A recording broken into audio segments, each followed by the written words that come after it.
Le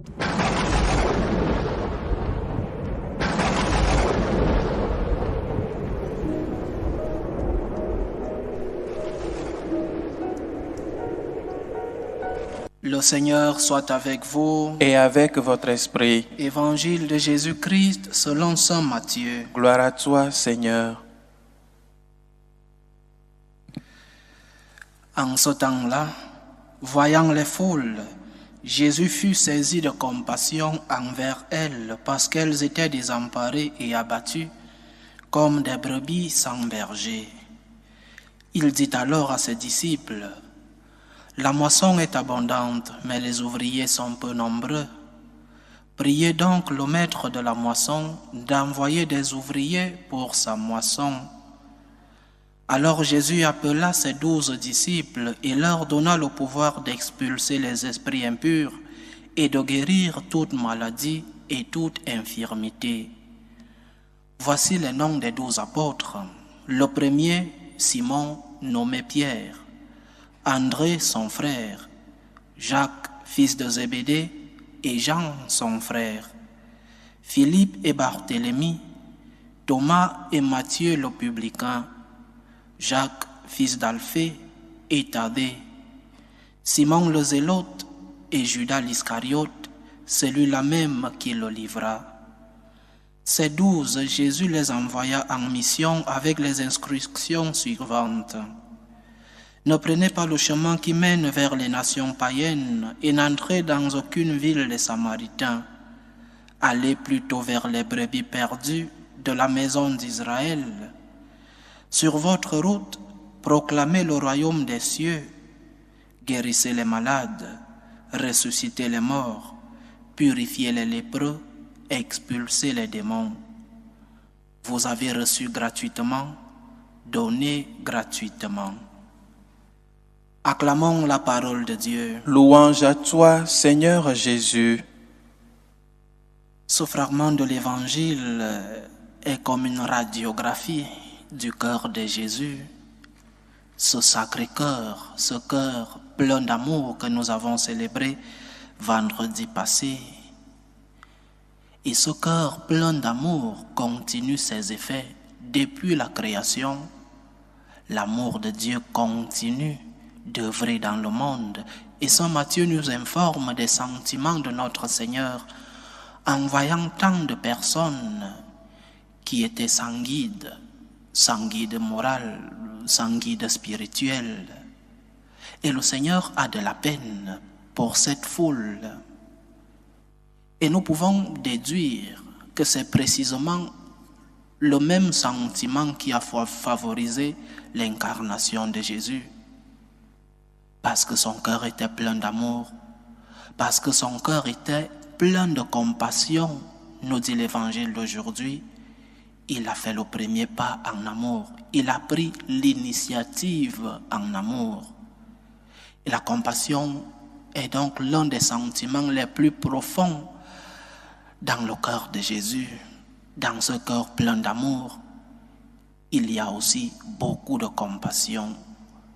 Mais cette compassion n'est pas seulement sentimentale, elle est aussi opérationnelle. Elle se traduit par des actes, les actes d'amour. La compassion de notre Seigneur se traduit par des œuvres. Le Christ ne voit pas les problèmes et se contente de se lamenter, de se plaindre, de pleurer devant les problèmes.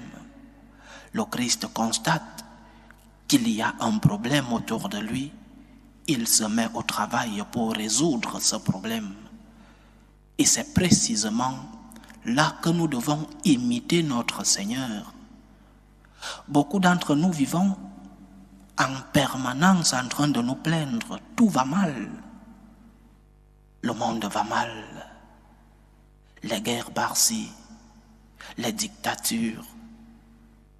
Ma famille va mal, ma patrie, l'Église, et nous vivons en permanence plainte. Nous nous plaignons de tout ce qui va mal. Je ne dis pas que tout va bien, il y a des choses qui vont mal. Mais nous ne pouvons pas vivre seulement en nous plaignant. Nous ne pouvons pas vivre seulement en nous lamentant de ce qui va mal. Oui, nous constatons qu'il y a quelque chose qui va mal autour de nous. Nous constatons un fait social, un fait familier qui est négatif autour de nous. Il ne suffit pas de se plaindre. Il ne suffit pas de se lamenter. C'est vrai que nous ne pouvons pas résoudre tous les problèmes du monde, même si on nous donnait toute la volonté et tout l'argent du monde, nous ne pourrons pas résoudre tous les problèmes qui se présentent. Mais nous pouvons faire quelque chose autour de nous. Nous pouvons ajouter une goutte de bonheur autour de nous. Nous pouvons donner un grain de paix. Nous pouvons changer les choses autour de nous. Cette semaine, nous avons lu l'évangile où le Seigneur nous demande d'être le sel de la terre, cette minorité qui donne de la saveur au monde, la lumière du monde, où nous devons briller dans l'obscurité. C'est ce que le Seigneur veut que nous soyons. Pas des éternels plaintifs où ma famille, tout le monde est mauvais, tout va mal. Lève les yeux. Tu peux changer quelque chose autour de toi, je répète. Nous ne pouvons pas résoudre tous les problèmes du monde, mais nous pouvons changer quelque chose autour de nous. Combien de gens ont besoin de nous? Combien de gens ont besoin de notre présence, de notre compagnie? Le cœur plein de compassion de Jésus doit être notre modèle. Ouvre les yeux. Regarde autour de toi. Regarde les besoins des autres. Ne sois pas un éternel plaintif où tu te plains du jour au lendemain, toujours en train de se plaindre, tout va mal, mais qu'est-ce que tu fais? Lève la tête, bouge, regarde autour de toi. Peut-être tu peux apporter quelque chose pour que les plaintes que tu poses chaque jour, que quelque chose change autour de toi. Regarde autour de toi, on a besoin de toi. Il y a des gens qui ont besoin de ta présence, de ton sourire, de ta compagnie. N'attends pas que c'est les autres qui fassent tout. Qu'ils le fassent. Pourquoi moi? Non, pose-toi la question. Pourquoi pas moi?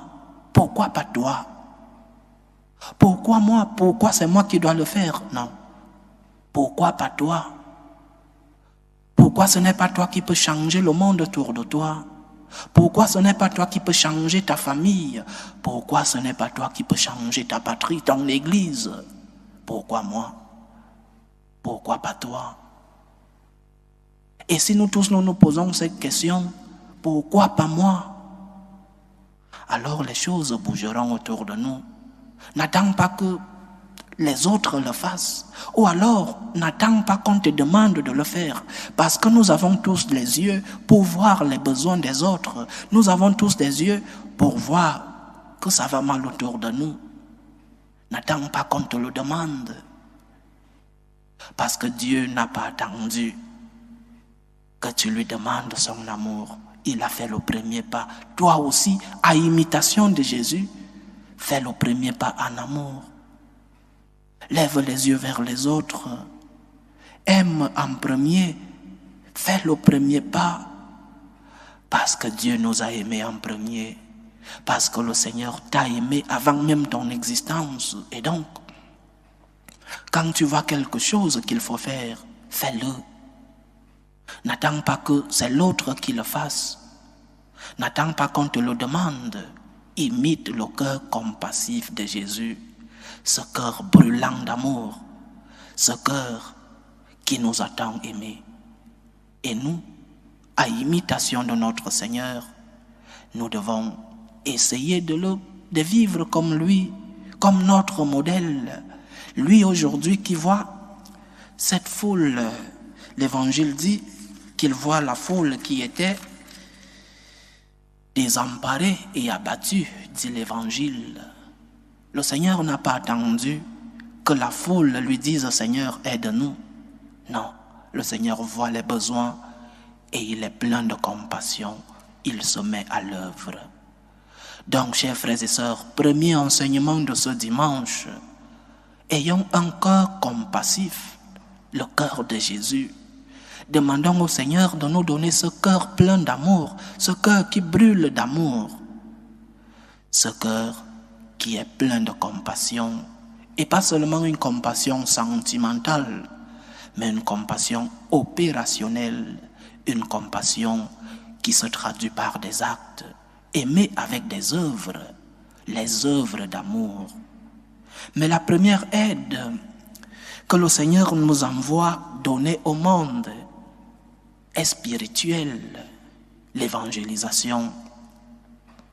Avant de faire les miracles dans les évangiles où nous voyons notre Seigneur à l'œuvre, avant chaque miracle, il y avait un enseignement. Le miracle venait accompagner l'enseignement.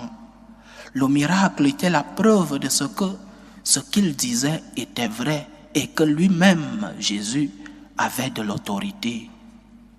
La charité donc n'est pas ce que nous vend le monde aujourd'hui.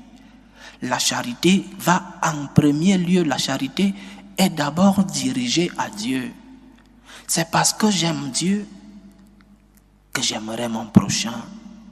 La charité est d'abord vers le ciel, vers Dieu, et après vers le prochain. C'est parce que nous aimons Dieu que nous parlerons de Dieu aux autres. C'est parce que nous expérimentons l'amour de Dieu dans nos vies que nous parlerons de Dieu, que nous allons évangéliser. La première mission de l'Église n'est donc pas sociale. La première mission de l'Église, ce n'est pas de construire des hôpitaux, de construire des collèges, de construire des salles à manger pour les affamés. La première mission de l'Église est spirituelle. Annoncer le royaume des cieux. Et le social n'est que conséquence de l'évangélisation. C'est parce que je parle de Dieu aux affamés que je leur donne à manger. C'est parce que je dois parler de Dieu à des jeunes que je construis des collèges. C'est parce que je dois parler de Dieu aux malades que je construis des hôpitaux, pas le contraire. L'évangélisation est la première mission de l'Église, pas construire des hôpitaux, pas le social. Sinon, nous transformons notre Église en une ONG comme les autres.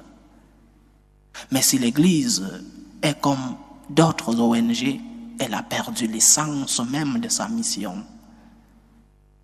Si nous ne sommes là que pour donner à manger aux pauvres, si nous ne sommes là que pour construire des hôpitaux et des collèges, nous avons perdu l'essence de notre mission. Notre mission est d'abord spirituelle. À quoi ça sert de donner à manger aux affamés s'ils perdent leurs âmes? À quoi ça sert de guérir le corps si l'âme est malade? À quoi ça sert d'éduquer, d'enseigner? À quoi ça sert d'aider le domaine intellectuel si le domaine spirituel n'est pas suivi? Notre mission est d'abord spirituelle.